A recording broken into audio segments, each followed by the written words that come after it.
স্কুলের বাচ্চাগো কথা শুনে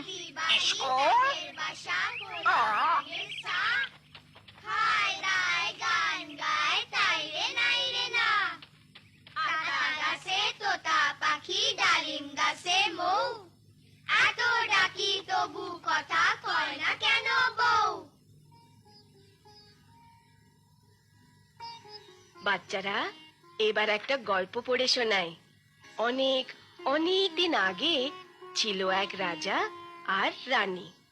তারা ছিল খুব সুখী, কিন্তু হলে কি হবে, মনে তাদের দুঃখও ছিল। তাদের দুটি ছেলে ছিল, কিন্তু কোনো মেয়ে ছিল না।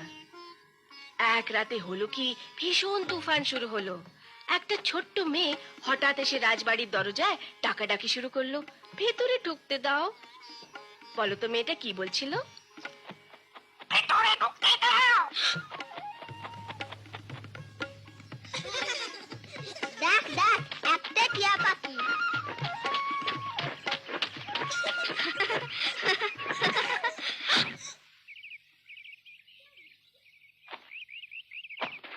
মিঠু, তুমি পড়াশোনা করতে চাও?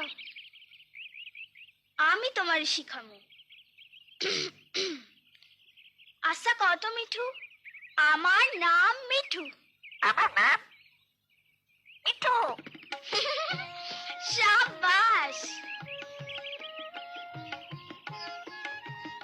মিঠু মিঠু, আমার নাম মিঠু, আমার নাম মিঠু।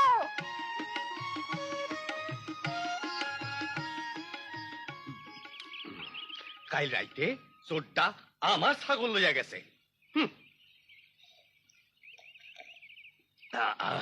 আচ্ছা আমি এখন যাই, তুমি কিন্তু চোখ কান খোলা রাখবা, চোরটারে ধরতে হইব।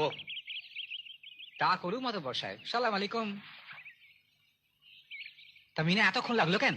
মিঠুরে কথা কওয়া শিখাইতেছিলাম। মিনা, সময় নষ্ট কইরো না।